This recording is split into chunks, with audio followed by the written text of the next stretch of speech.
my name is Mark McCaighey and welcome one and all to the funny side of Christmas. In the next hour we'll be taking a wander through winter sitcom land and enjoying en route a seasonal selection of classic comedy clips from 6 all-time great British situation comedies. Those that we'll be hearing festive fun from are Frank Spencer in Some Mothers Do Have 'Em, Norman Stanley Fletcher in Porridge, Albert and Harold in Steptoe's Son, Dale and Rodney in Only Fools and Horses, Tom and Barbara in The Good Life, and Rupert Rigsby in Rising Damp. But before all that, we begin with a seasonal song from 2 top funny men who have become as much a part of Christmas as burnt Brussels sprouts and ill-fitting cracker hats. It is, of course, Morecambe and Wise, here with their own unique interpretation of the 12 Days of Christmas. Now let's try and sing one song right. I'm all for it. Go on.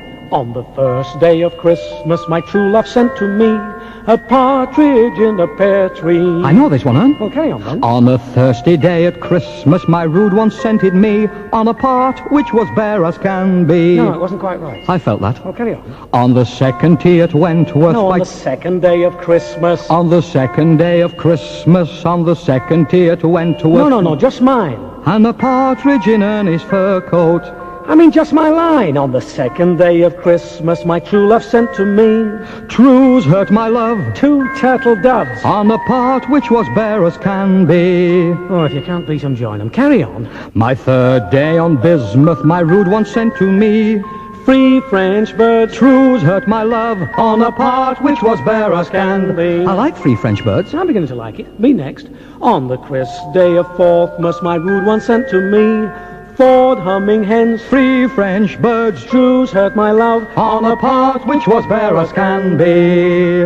On the mass day of 5th Chris, my rude one sent to me 5 old gins, 4 humming hens, 3 French birds. Trues hurt my love on a part which was bare as can be. On the 6th race at Bogside, my rude one sent to me 6 geese a-goosing, 5 old gins, 4 humming hens, 3 French birds. Trues hurt my love on a part which was bare as can be. Hey, knockout, and I didn't think you knew it. It's all coming back to me. On the 15th day of Christmas... The 7th. On the 15th day of Christmas... The 7th. 15th. 7th. 13th. 8th. 12th. 9th. 11th, and it's a bargain. Done. On the 11th day of Christmas, my rude one sent to me... what did she send on the 11th? Pipers. Newspipers? They'll do. Bum. On the 11th day of Christmas, my rude one sent to me 11 Sunday pipers, 10 maids a-laying, 9 leapers loving, 8 twos a 16, 7 twos a 14, 6 geese a-goosing, 5 old gins, 4 humming hens, 3 French birds. Trues hurt my love on a part which is bare as can be. Hold together now! What's 12? Make it what you like. Oh. On the 12th day of Christmas, my rude one sent to me 12 pints of bitter, 11 Sunday pipers, 10 maids a-laying, 9 leapers loving, 8 twos a 16, 7 twos a 14, 6 geese a-goosing, 5 old gins, 4 humming hens, 3 French birds. Trues hurt my love on a part which is bare as can be. I think we went wrong somewhere. Did we? Well, 2 8s don't make 16. Well, what do then? 4 4s.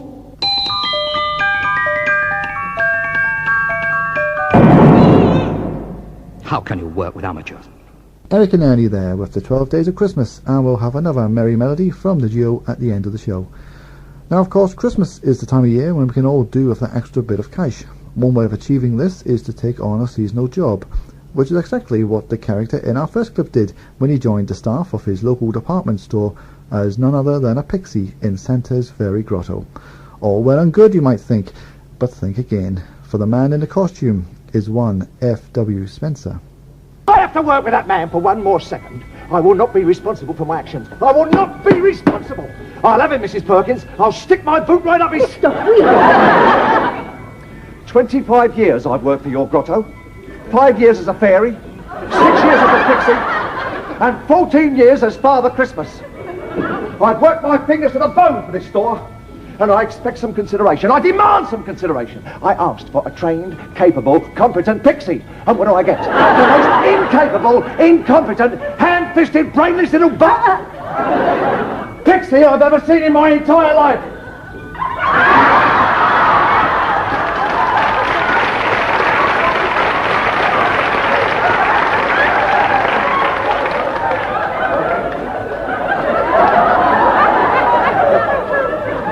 keep away from my sack! I wouldn't dream of touching your sack. I had no intentions of touching your sack. Better not. You just take one step. Gentlemen, please.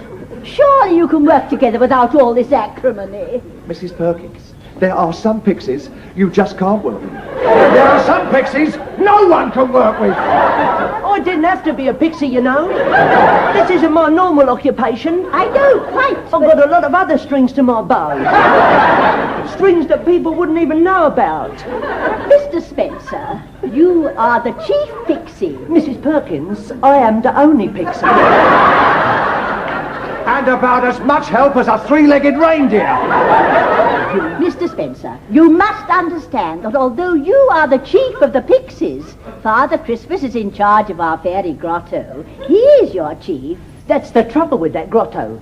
There's too many chiefs and not enough pixies. I'm doing all the pixieing myself. Well, it's very difficult to get the staff. There's plenty of staff in there. There's two gnomes sitting doing absolutely nothing. Oh no, one's got his little fishing rod out. Just sitting on a hump, that's all. That's all he's supposed to do. Gnomes don't do things. Pixies do things. Gnomes are just decoration. They're just there to make a pretty sight. But why can't I just sit there? Because you are not a pretty sight. Mr. Wheeler, this really isn't helping us to get on with our work. Can I sit under the tree like the fairy? You keep away from that little fairy. That fairy is a broken woman. Little fairy, have you seen her? 14 stone if she's a day. He's already pulled one of her wings off. He's vicious, Mrs. Perkins. A nasty, vicious, sadistic little pixie. I had to. She was sitting on my magic flute. You had no business to let her sit on it. A pixie's magic flute should be where a pixie's magic flute belongs. Round a pixie's neck. I had to cut it off. It was stopping my circulation. I'm a married man. And this costume leaves a lot to be desired, I might say. I can hardly cock a leg. Don't you kung fu your leg at me. It's a good job you were standing there, Mrs. Perkins. I was trained by a monk. Mr. Spencer, I'm sorry about your costume, but you'll just have to manage as best you can. I admit that it was originally designed for a female. Oh, well, that explains a great deal. That is an authentic pixie costume, handed down from pixie to pixie. Little pixie to little pixie may be. Little pixies with little legs and little developments. Now shut your mouth. When I was a little boy, Father Christmas was fat and jolly. Always had a happy smile, a little quip and a merry gesture. Oh, that's a nice merry gesture. I was nearly physically attacked there. No one is going to attack you if you'll both just calm down or... Mr. Spencer, this is my side of the desk. And now, all this arguing is getting us nowhere. I'm a perfectly competent pixie. Oh, no, you're not. I asked him to take the children to the magic wishing well, and they all finished up in the saloon bar of the Red Lion. That's only because one of the little boys wanted to do a Tommy Tinkle. And if the little devils don't like their presents, he gives them their money back. What? Well, they kept shouting at me and harassing me. Well, you should have stood up to them. The last cheap pixie I had could have cleared that grotto in 5 minutes flat. He was a proper pixie. I'm a proper pixie. And he could sing and dance and do funny things. I can sing and dance and do funny things.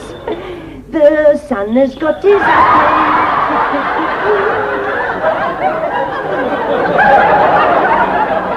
You see what I mean?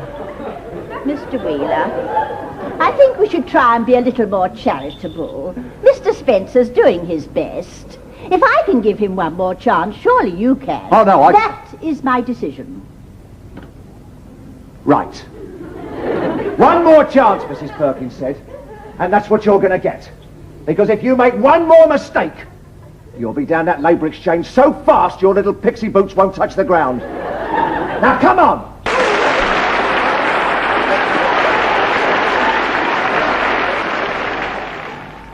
Needless to say, poor old Frank, with his usual lack of luck, found himself expelled from Santa's grotto and back to the grotty reality of life on the dole. But there are always those worse off. such as the inmates of Slade Prison, who find that their Yuletide celebrations leave them very little to sing about. The holly and the ivy, when they are both full grown, of all the trees that are in the wood, the holly bears the crown. The rising of the sun, and the running of the deer, the playing of the merry organs, we singing in the choir.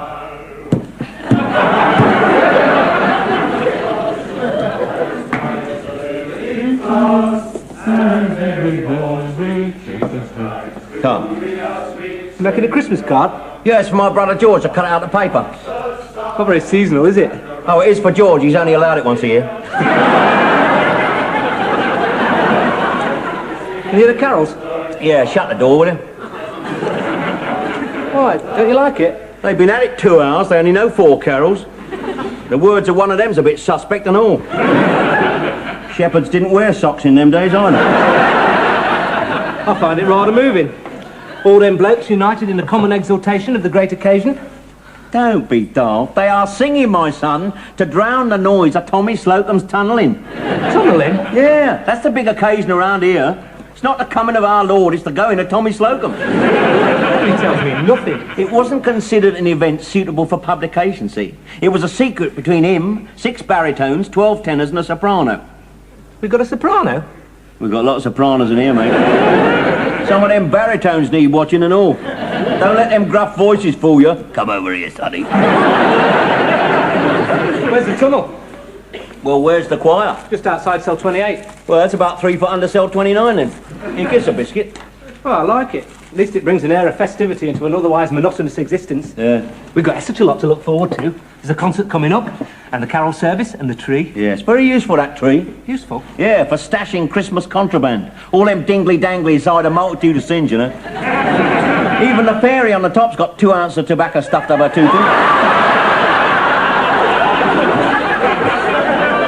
No wonder she looks uncomfortable. Yeah. Hey, where'd it come from? Oh, it came from the governor's office. It was intended as a present for Mr. McCaighey. Welsh George did a nifty switch while he was in there doing the floors. He must have left something in its place.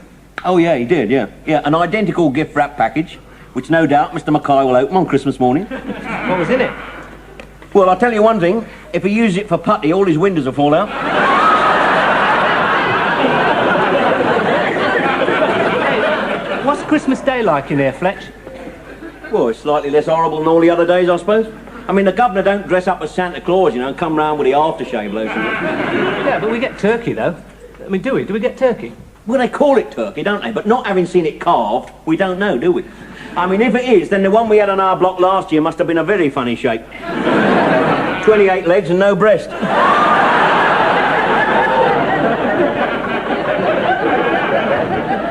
Like Lulu and the young generation. Hey, that's very good. Eh? That's very good. Can I use that in my after-dinner speech? Hey, do we get pudding? You know, like Christmas pudding with cream? Well, we get that sort of artificial whipped cream, you know, but you'd be better off shaving with that muck. And then, of course, the wheeler dealers, you know, they make a few bob this time of year, because Slade Prison's Mr. Big, genial Harry Grout, he's granted a few franchises. Young Terry Maidment's out there, he's making a fortune flogging mistletoe to the pufters. It's just like the outside, isn't it? People have forgotten the real meaning of Christmas. It's just a commercial venture. Well, what do you expect in here? Goodwill to all men? What, from Mackay? Well, I suppose the actual day will be a bit brighter, won't it? Not this year, son. Why not? Because of that flaming tunnel, that's why not. That tunnel spells disaster to us all. That Tommy Slocum, he's only chosen to make his break on Christmas Eve. Christmas Eve, dear, dear. He won't get through the traffic. He's only got 6 more digging days left to Christmas then, hasn't he? It's not funny, Gobber. This escape is going to implicate us all, whether we like it or not. But Slocum's such a despicable nerk, nobody's going to lift a finger to help him. Slocum happens to be the brother-in-law of a big villain up the smoke, right, who is also a colleague of genial Harry Grout. Now, Harry's got the word, get the kid away for Christmas, right, so he's running this caper. And as a result, if we are asked to assist, we are in no position to refuse, are we? Eh? Otherwise, we'll wake up one morning and find 2 more things hanging on the Christmas tree. Us.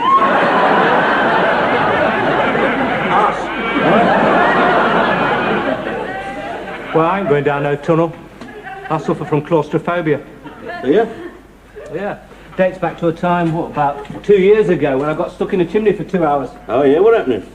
Well, I was going to turn over this big house in Sutton Coldfield and the chimney was my only means of access. Got stuck, did you? Yeah, terrifying. My intended victims come home and saw my feet sticking out the fireplace. I managed to get away, though. Did they give the police a description? Yeah. Luckily, I was covered in soot. They probably spent all the time looking for a blue-eyed Negro in a black suit. Well, was there 2 of you there then, or what? No, it's good.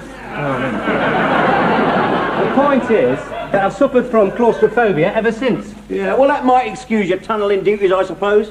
But mark my words, son, when Tommy Slocum's well out of it, we're going to be right well in it, we are. You just as much as anybody else. You see, the point is, it's disturbing the equilibrium of prison life. Equilibrium? Yeah, it's just tilting that little balance of power that exists between the law and the villain, right?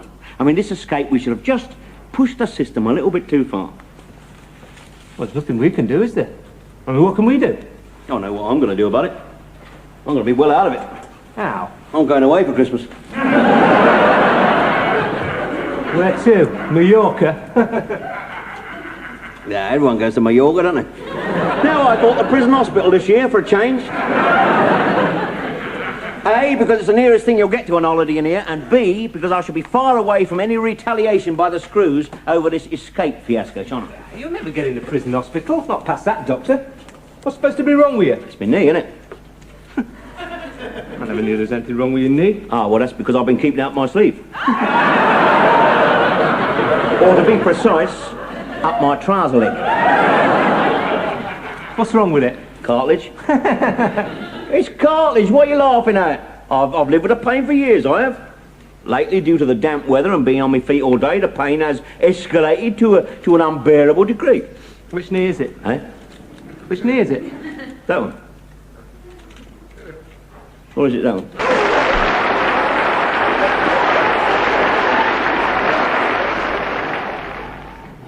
Fletcher there, making plans to get away before his porridge becomes too hot.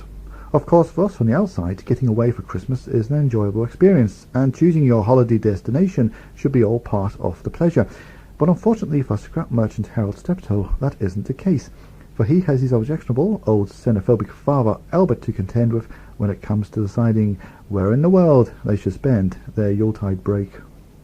The world is our oyster. I don't like oysters. Shut up. No. Let's see. Oh, yeah, what do you fancy? Do you want to spend your Christmas eating your turkey in the Canaries? Or perhaps you'd like to eat your canaries in the taking. It's up to you. And the whole world to choose from. It's all there. Town stretches to paradise. What do you fancy? Bognor. Well, let's see. No, I don't believe British Airways is still running a jumbo jet scheduled service to Bognor. No. Well, if I can't stay here, I want to go to Bognor. Mrs. Boxwood's boarding house, right on the front. Lovely rooms. Bathroom on every landing. How would you know? You was only there a fortnight. Magnet it was. And a grub.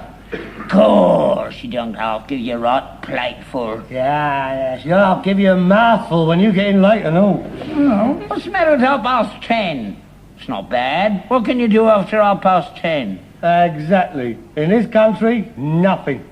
I want to go broad tip of life. I want to get a bit of old currant bun on my bones. You can get currant bun in Bognor. Not in December. Now, I want proper sun, whole day long. I had no intention of spending my Christmas dragging myself along the sea front in a force 9 holding onto the railings. I still got the photographs we had taken last time. Yes, here we are. In a sou'wester with the spokes of my umbrella stuck up in the air. And no canvas. Carol disappeared the moment she shoved us out of the front door to move in the dining room. No, thank you. Well, what then? That's what we're not on for, so we can have a look. There's lots to choose from. Here, look at this. How did you fancy Acapulco? Nobody's sticking no needles into me. Acapulco! You darfield! Acapulco is in Mexico. Oh, it's swinging there, Dad. I mean, that's where Frank Sinatra goes. Ah, those bronze, lithe bodies in their bikinis. Laying out on the swimming pool, on your lilo, having your drinks floated out to you. I bet a quart of brown ale wouldn't float very far. I'm talking about Acapulco. You ain't gonna get quarts of brown ale floating about all over their swimming pools. Tequila! That's a drink down there. Dampened salt round the edge of the glass and a twist of lemon over the side. Lemon and salt? It'd shrink my mouth up. I wouldn't be able to get my teeth back in after one of them. God, you're so plebeian, aren't you? That's a swear word. No, it's not. It means a member of the Lower Order of Society. Class 5. What the... do you think you are, then? When I've got my decent clobber on, I'm completely classless. I mean, providing I don't open my mouth, I could pass for anybody. So we can give Acapulco the elbow, can we? Yeah, it's too much money anyway. Kenya. Oh, that's nice. We can go on safari. Big game hunting. I can do that up in my bed.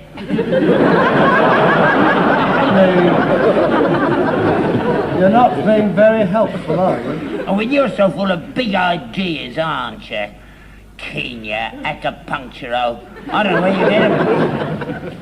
I never went to them places. Hop picking was as far as I got. We can manage that. No. I spent Christmas in France. Twice, during the First World War. Horrible place. Full of holes and mud. Not now, it ain't. It's not like that all the time. After you lot finish, they fill them all in. I don't want to go to France, Harold. It'll bring back too many bad memories. No, I'm not talking about northern France. I'm talking about the Riviera or the Alps. Oh, Christmas in the snow. Are those little ski villages nestling against the mountain side? The clean air, the blue sky. Yeah, I'll wear that red sweater what you knitted for me, and I can pretend to be a ski instructor, and I'll pull me hamstring. Yeah, it's about the only thing you will pull. What's going to happen to me when all this is going on? Oh, you'll be all right. We'll find someone for you. Some rich old boot from Bavaria. Now, there's loads of them. The old men are slaving away in the car factories. They bang the old woman up into the mountains. You'll be quizzing. They can pretend that you are an English lord and you've gone out there to purchase a mountain chateau to get away from the wealth tax back home. Rough, don't you, boy. It's not an income tax collector, it's only an old Swiss peasant. Eh? You live in a dream world, don't you? Oh, it's better than this place. Oh, look, Dad. We'll be the centre of interest. When they find out we're in English, we'll be the centre of interest, all right. They'll all be reading their newspapers to see what tour firm has collapsed. And then they'll be standing around proud of it, and just not having a load of white wogs laughing at us. Well, there must be somewhere we're welcome. Holland. Yeah, they likes us. You can't ski there. You'd never get the speed up. Flat as a witch's tit it is there. But I got skating, Val, on their canals. We can skate on our canal. It's only 20 yards away. Yeah, but you can't rely on it, can you? Remember, it's the last time the Grand Union Canal froze over. Anyway, it's not the same thing. In Amsterdam, they don't have to keep jumping over old mattresses and bicycle frames. I am not pretending to be an Australian. All right, then. I'll tell you what, you can be Scottish. With all that oil coming ashore onto your heather-clad land. I can't do a Scottish accent. I'd tell you went to Oxford. It sounds like a done, didn't it? Oh, do you bleeding like it? I don't know, I'll bother. Neither do I. Let's stay here. We're not staying here.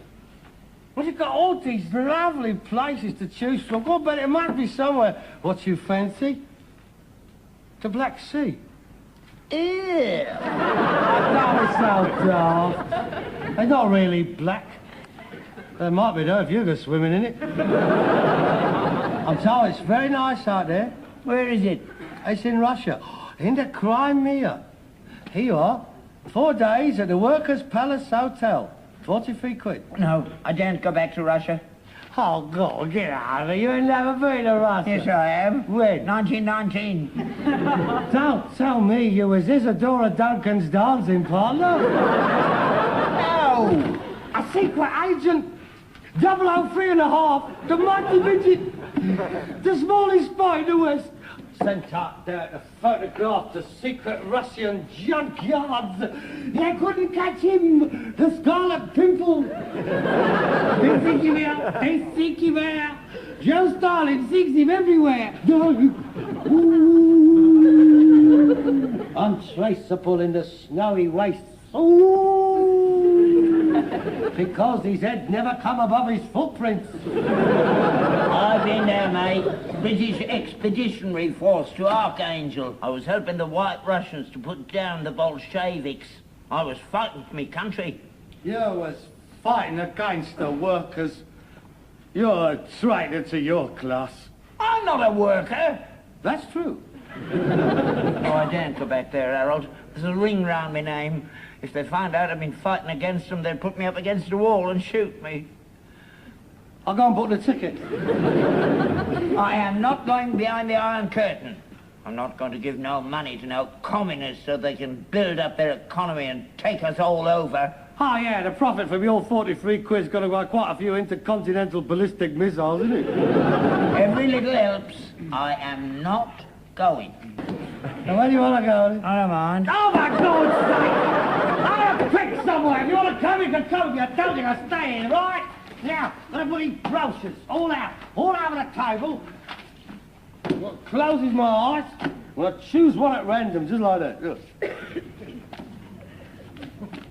Villars, Switzerland. If you got anything against that, and don't tell me the International Red Cross is after you. No, I can go to Switzerland. That's all right. That's settling. Yeah. Christmas in Switzerland? Yeah. But thank God for that. It's taken as long to make up our minds as it will. But does that extend to Reg Trotter? Oh, it's good to see you. It really is. You two have met before then, have you? Oh, I'm sorry. Let me introduce you. Reg, this is Rodney. Rodney, I'd like you to meet your dad.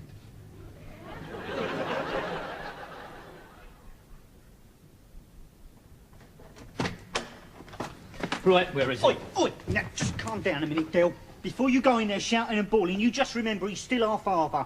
Well, we could be spending the night in the orphanage by the time I finish with him. Look, Right, come Del, on. just listen, will ya? He's not the man you remember, I promise. Look, I know you've told me he used to be a right Jack the Lad, you know, all the flashy shirts and the gold cufflinks. Well, a bit like... well, a bit like some of the lads down the pub, right? But he's old now, Del. He's dishevelled, he's pathetic. He seems sort of frightened. Now, just bear that in mind, will ya? Please. All right, Rodney. You're all right. Dear boy, good to see you, son. Pour yourself a drink. I used to have a shirt like that. Oh, Del, your dad had a bath and a shave, then he found he was a bit low on clothes. Yeah, well, he's going to get a bit low on teeth before he's much older. Right, come on, you. Get your things, sling your hook. All right, if you want to talk it over, I'm listening. He only wants to stay for one night, Del. Look, when he closed that door in 1965, he closed it for good. Have I got a say in this? Let's hear what Rodney's got to say. What's to be said, Rodney? You know what he's like. No, I don't. Yes, you do. I've told you often enough. Yeah, but that's all I know, Del. I wouldn't mind the opportunity of judging him for myself. I never raised a hand to your mother, Rodney, except in self-defence. What do you mean judging him? He deserted you when you were 5 years old. And not only that, he walked out on his own father. In all that time, he didn't even know whether Grandad was alive or dead. Well, we're never sure, are we? all right, Del. He left, okay, but he's back now. What, after 18 years, did his watch stop? Stone me, Rodney, we see more of Halley's Comet than we do him. Just go, will you? Look, Del, whatever you may think of him, he's still my son. Look, he only wants a bed for the night. I just don't believe it. I just don't believe it. Can't you see what he's doing? He's playing on your sympathy. He's playing on your loyalty. That man is evil. No, that is the devil standing there. Oh, don't be so stupid, Bill. That's your own father. Yeah, but he sold his soul for an ounce of old open years ago. You give me one good reason, just one, why I shouldn't chuck you out of here by the scruff of your neck. I can't think of one, dear boy. I'm not proud of what I did. I'm ashamed. Ashamed and sorry. Just recently I've been laying in that hospital bed night after night, reliving the moment I walked out of here. It hurts, dear boy. It hurts. Hospital bed? What's wrong with you, Reggie? Something serious, I hope. They'll just wrap up for 5 minutes, would ya? Don't be fooled by him, Rodney. He's had everything from galloping lurgy to Saturday Night Fever. Do you know, once when I was a kid, I was doing my homework and I asked him what a cubic foot was. He said he didn't know, but he tried to have a week off work with it. What's wrong with you, Reggie? Come on, you can tell me and Rodney. Well, a few months back they took me into hospital. Just for a few routine checks. Yeah, Jackanori. I'm telling the truth this time, dear boy, look. What's this? Newcastle Infirmary. Well, I've been living up there for the last year or so.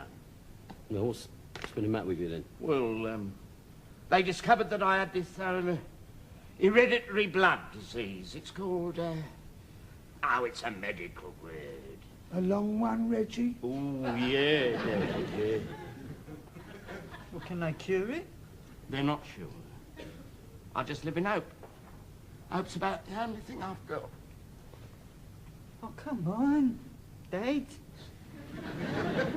Well, these doctors, they can perform miracles nowadays. Yeah, you just got to be brave. Just be... hereditary? You said it was hereditary. That means I could have it.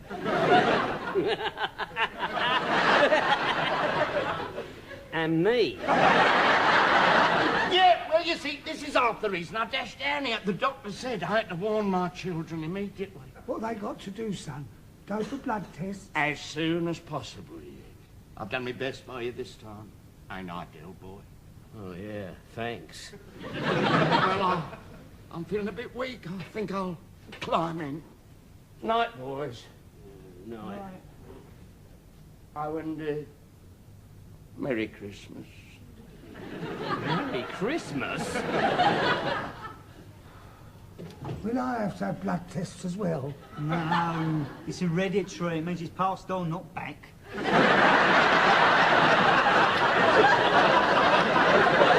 You're most probably the carrier. It's a right blinding Christmas this has turned out to be, isn't it?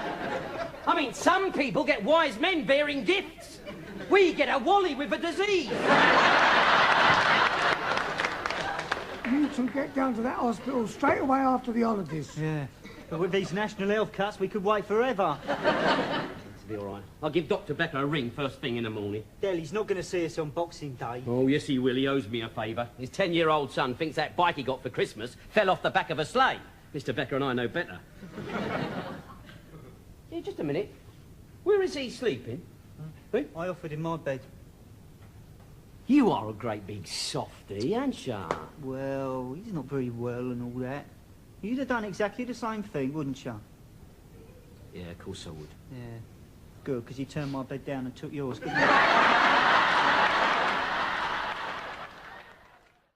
Dell and Rodney there, realising that somehow their Christmas isn't going to be as good as they had planned in Only Fools and Horses. Someone else whose Christmas didn't quite go as planned was Surbiton snob Margo Ledbetter's, for when the Harrods delivery van failed to turn up with her order of festive goods, it looked like it was going to be a black Christmas for her and husband Jerry. So it was good fortune for the Ledbetters that they had good friends in neighbours Tom and Barbara Good, who had the goodwill to invite them to share in a good Christmas, albeit a self-sufficient one, in the good life. We two kings of Orient, something, something, something, la la la la la la. Oi! Merry Christmas! Give us a tanner or we'll give you another one. Good morning, Tom. Good morning, Barbara. Well, where are the mince pies then? We haven't got any mince pies. All right, we'll settle for a turkey. We haven't got a turkey either. Why? What's happened? Christmas has not been delivered to Pixies. Oh, Margot. Oh, don't be affectionate, Barbara. I shall cry. You know drivers, Margo, they're tradesmen. They stop off and drink beer and things. They'll be along. They won't, they? They're not working today. Well, that doesn't matter, does it? Come to us. We can't. We haven't been invited. Well, that's no problem. Margot and Jerry are hereby invited. Come on. I'm afraid we can't cater for the Music Society or the Pony Club. No, that's all been taken care of. I've got political chicken pox. Well, that's settled then. Come on, what do you say? I say that's very generous. Thank you very much. Hey, Margo, hey. Well, we haven't anything to bring. Bring yourself. Oh, come along, Margot. I need some help to peel the potatoes. I'm not even dressed. Don't bother about that, Margo. Come on. Hey, that's really good. Now, look, Jerry, look. This party is on us. What else have you got?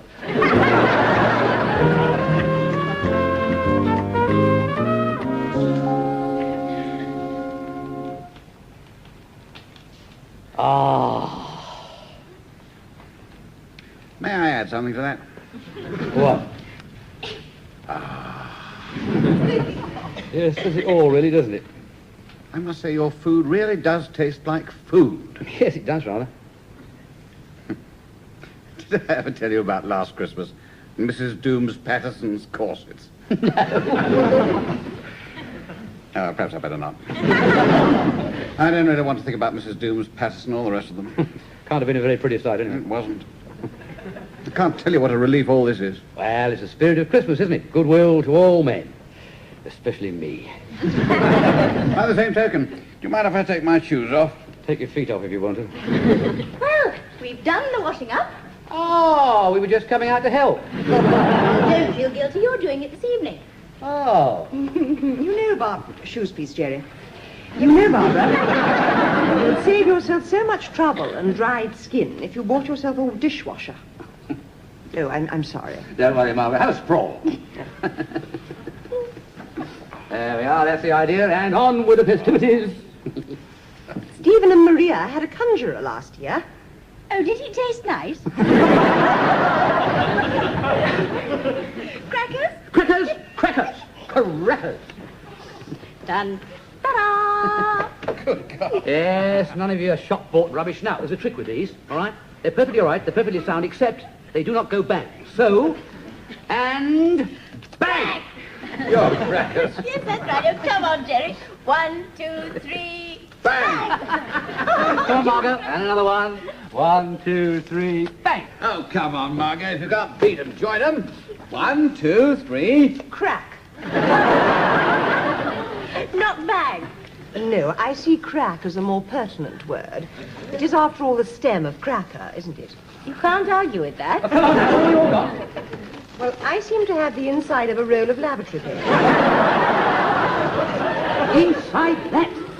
Oh, yes. Which do you prefer, Wellington or Nelson? All the nice girls love a sailor. You'd better be Nelson. I knew there was something about a soldier. Read your motto.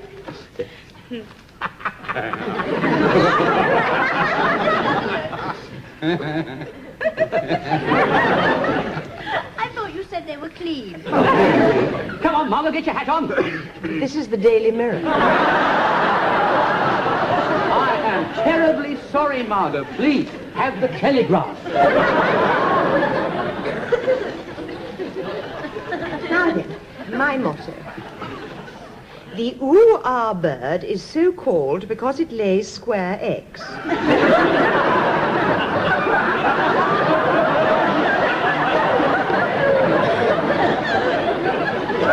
I don't understand. Good. What about some games? Oh, yes. Rather. Well, we have a 4. What about bridge? Or a chess tournament? Yes. Margo, I'm talking about games. You know, having a big laugh, you know, rushing about, getting hot. Canasta? What the devil was the name? Oh, I know, a murder. Oh, yes. Oh, that gets quite scary, that does. Well, it frightens Tom anyway. Blindfold jelly feeding. Oh, you haven't got any jelly now. But those are rather childish games, aren't they? Yes. But we're adults. We should do something adults do. I know. Sardines. Oh, yes, and a big laugh. That sardines and marbles, Margo. I was squeezing together in covers in that. I don't like squeezing together. What about strict mangeant? You're just being silly. True. That's the point, Margo. We're trying to be silly. Why? Because it's Christmas. I don't see that being silly and Christmas go together at all. They do in this house. There's no need to snap, Barbara. I'm sorry, Margo. Come on, Margo. I want to open another bottle of Peapod Burgundy. I want somebody to stop the blast with the mattress. Of course.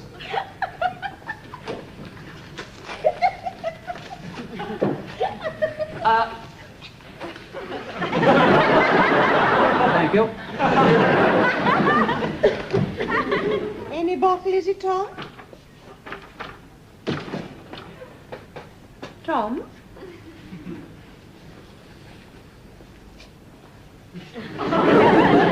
Tom? Now listen, you. We both want you round here for Christmas. We both want you to have a good time. We may be silly. We may be infantile. It may not be what you're used to. That's the way we do it in this house. Now, either you at least try to join in, or you go home straight away. I don't want to go home. Well then. It isn't that I don't want to join in, Tom. It's that I don't know how to. It's quite simple. Just pretend you're somebody stupid like me. I could try. Yes, well, just try. That's all I'm asking. Yes, I will. I will try. I promise, Tom. Please, will you let me go now? Thank you. I must say, I can't remember enjoying a Christmas more. Oh, Jerry, I am glad. I can safely say this is the best Christmas I've ever had. Sure that's not the Peapod Burgundy talking? No, I'm serious. Christmas doesn't come in a van. You can't have it delivered. You have to make it yourself. Yeah, we have. Another form of self-sufficiency, I suppose. No. It's being with friends. True friends. Joining in And where are our presents? Tom! Well, there's been a reason we asked them over, wasn't it? To get a present out of them. Oh, shut up. It's in the garage. Oh. Oh, I hope they haven't spent too much money. I shall be embarrassed. Yes, so shall I, but I shall overcome it. Yes, I thought you might. Oh, I wonder what they've got us. Well, it'll probably be something ever so nice, but utterly useless for us. You mean like a briefcase for you to go to the allotments with? Or a Georgian silver trowel. Aren't we wrong? Yeah, or a...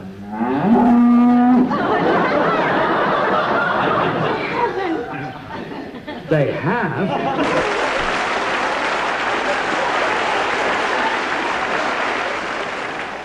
Well, it may have been all festive fun and games for the Goods and the Ledbetters, but for the mean-spirited character in our final clip, the Yuletide season turned out to be a relatively lonely affair.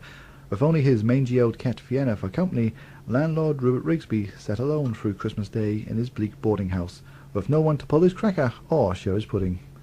But surely with the arrival of Boxing Day, he'd find someone to be obnoxious to. Well, I don't know. Have you noticed something, Vienna? Eh? Not a sound. We're all alone. There's no doubt about it, there's been a definite decline in my popularity this year. Here we are, Boxing Day, not one invitation to share the flowing bowl, not one request for my company round the piano. Can't even find anyone to pull me cracker. You're not bothered, are you? Eh? No, just another day to you, isn't it, eh? Just another day. Another meal, another hole in the flower bed. Oh, God, what a Christmas. That mistletoe was a waste of money. You'll see Sophie Loren dropping in for hot mince pie this day. Mr. Rigsby? Yes, that's right, yes. I simply had to pop in with this. I think it's a Christmas card. Well, what's so unusual about that? After all, it is Christmas. Yes, but... So I'll put it with all the others that have deluged upon me this festive season. Thank you. There aren't any cards, are there? You see, I pass this house every day. I couldn't help noticing. I've seen your face pressed up against the window, and I longed to bring you a card. That's why I was so delighted when that one turned up. Have you been drinking? No, certainly not.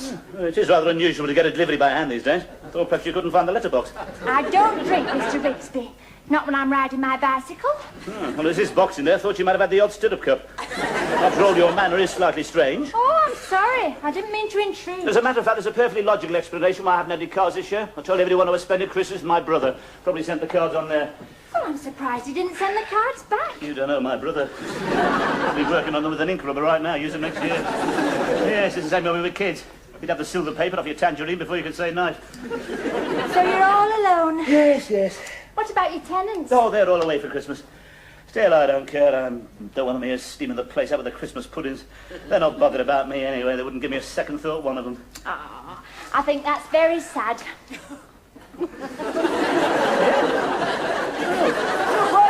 Why don't you have a drink while you're here, Miss... Gwen. Gwen, oh, that's a nice name. No, thank you. I am on duty. Oh, I'm sure the Postmaster General won't mind. Oh, thank you. You married, Gwen? No. I suppose you never had the time, eh? Out in all weathers, fighting your way through snow drifts. Still, I must say, it's done wonders for your complexion, eh? Certainly brought the roses to your cheek. Thank you, Mr. Rigsby. Oh, goodness me. What? Oh, we appear to be standing under the mistletoe, look. Are we? You can't quarrel with fate, eh? But, Mr. Rigsby, I'm in uniform. It's all right, I don't mind. Mr. Rigsby, please. You're tampering with the Royal Mail. That's a criminal offence. Oh, it's like that, is it?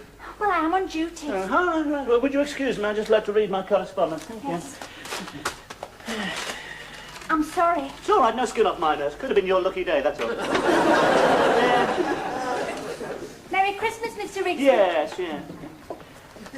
Oh, and Happy New Year. Yes, Happy New Year. Oh, solitary, miserable card. All the best, Rigsby. Happy Christmas. And a... Oh, God, my writing's getting worse than ever.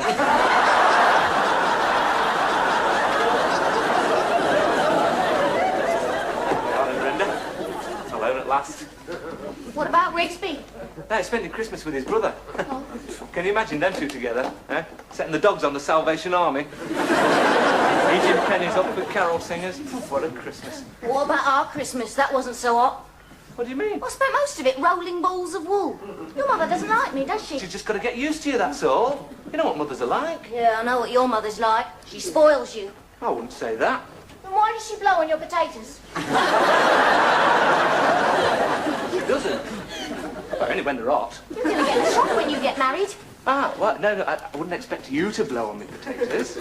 See, the trouble is with Mother, she's a little bit jealous. Yeah, I suppose that's why she looped all that wool round my hands, in case I made a lightning attack on you. Well, look, we're all on our own now. There's no one to disturb us. Why don't you slip into something more comfortable? You must be joking. It's freezing in here. I'm going to have a bath and get warm. Hey, that's a good idea. Shall I bring my loofah? No, thanks. Look, you go and have your bath, and I'll nip down to Rigsby's room, borrow his fire, and bring it up here, warm the room up a bit. Oh, will it be all right? Of course, I told you he's spending Christmas with his brother. I wouldn't bring you back here if he'd have been here, would I? He's got this mistletoe, he sits under it like a praying mantis. No one sees it. Yeah, I can imagine. Well, see you later. Yeah, I tell you what, I'll bring down the bath salts that I bought you for Christmas and pop in and scrub your back. Blimey. Everybody must have bought a bath salts for Christmas. I see we're in for an undisturbed night of bliss. Yes. Which bit? Who do you think it was? The ghost of Christmas past? I thought you were spending Christmas with your brother. Well, I'm not. Thought you were spending Christmas with your parents. Well, I'm not. You're all on your own? Yeah. What, Christmas time? Yeah, what difference does that make? It's just the same as any other time. Except everyone's on the scrounge. He's already had the movement. He'll be the newspaper boy next, but he's due for the shock, I'll tell you. He's at that front gate, eh? Martin Bormann lives here. He won't be getting anything but a start, I'll tell you that.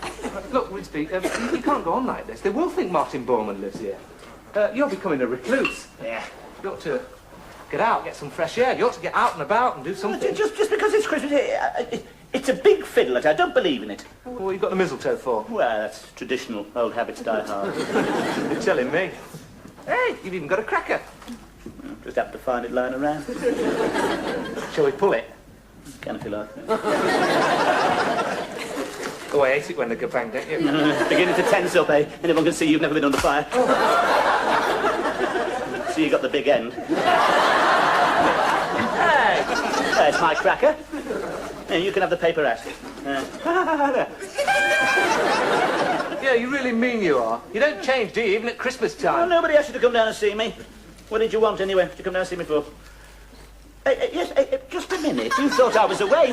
What did you come in here for, eh? Well, I just popped in to... Yeah? To what? To leave your present. Present? You brought me a present? Yeah. Where is it? There. Oh, yeah. bath salts? Devon violets. Are you trying to be funny? I know it's not much, but it's the thought that counts. It's the thought that worries me. Are you suggesting I'm lacking in personal freshness? You have a bath every Friday, I know that. Every Friday, whether I need it or not. I didn't know you were going to take this attitude. Shouldn't have bothered. I'm sorry. Yes, I'm sorry, Alan. It's me. It's been so long since anybody... Here, have a mince pie. I'm sorry. Here, have a drink. You're right. It's no fun having Christmas on your own. I realised that yesterday after dinner. Had no one to pull the wishbone with. Look, I had to do it on my own. At least got the wish. Hasn't come true, though, has it? Unless you've seen a nubile young female floating round the flimsy negligee. Cheers. Yeah, you... Oh, Rigsby.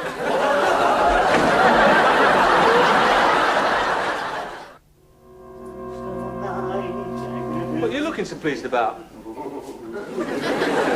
you're not going up there, are you? No, I'm not. It's what I wished for. Hey, it's never worked before. There must be all those hormones that keep feeding them. But it's just a coincidence. You don't think Father Christmas sent it, do you? I did want something warm for winter. It'd certainly be string-back gloves and a chunky sweater.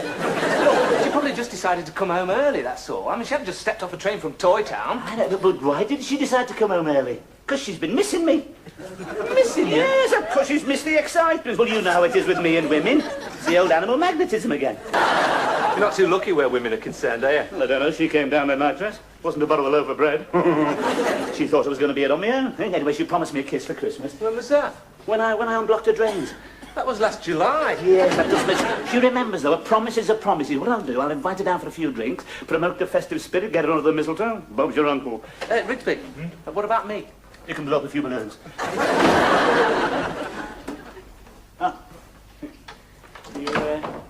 You wanted to see me, Brenda? Oh, yeah. I just got down to see what sort of Christmas you'd had, Rigsby. Oh, all right. I was on my own, except for Vienna. I think he's got the mange. I thought you were staying at your brother's. No, just tell everybody that. It was out of pride, really. No, he didn't want me. We had a row over a drumstick last year. Over a drumstick? Wasn't that a bit trivial? Well, he didn't think so. I hit him with it. I must say what I missed this Christmas, Brenda, was the warmth of female companionship, Sitting downstairs, I realised there was no one to crack me nuts for. No fun in getting a whole one out if there's no female palm to drop it into, eh? No, I suppose not. So I was wondering if you'd like to come down for a drink. Oh, yeah, that'd be all right. As you know, I try to be more than just a landlord to everyone. Yeah, I know. I haven't forgotten the way you unblocked my drains. I do remember.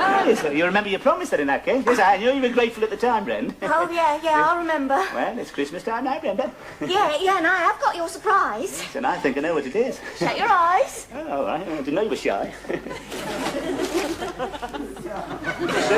Christmas present. Oh. Bath salts?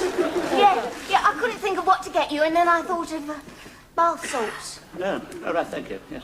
Devon violets. Yes, I thought they might be. Yes. No, very popular, I believe.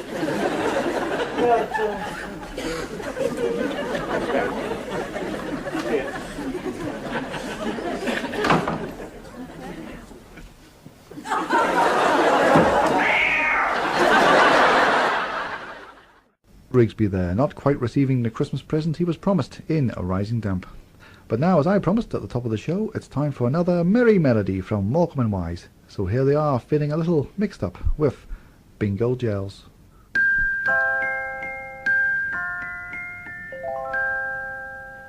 For you I sang a Christmas song, I love you so, my dear, that all my Christmas words went wrong as soon as you came near. Pardon?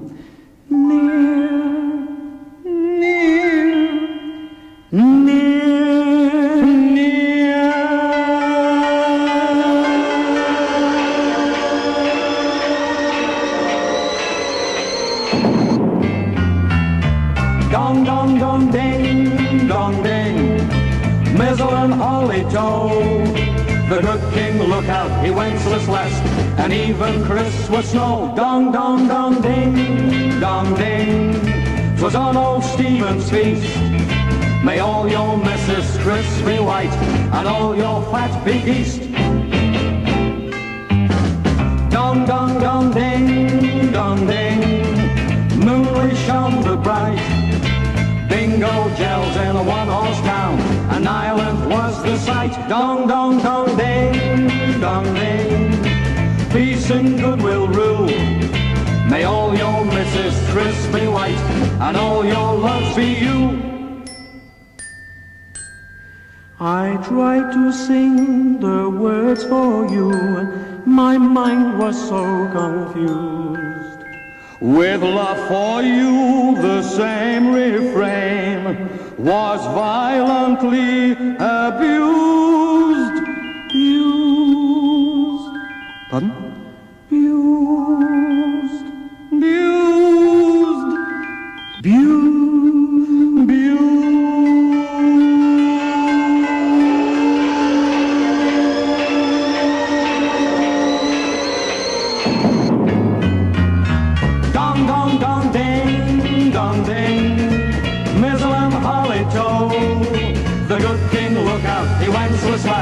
And even Chris was slow. Dong, dong, dong, ding, dong, ding. 'Twas on old Stephen's feast. May all your misses crispy white, and all your fat be ghost. Bingo Gels from Morecambe and Wise. And with that, we wrap up this festive offering of classic comedy, which I hope you've all enjoyed.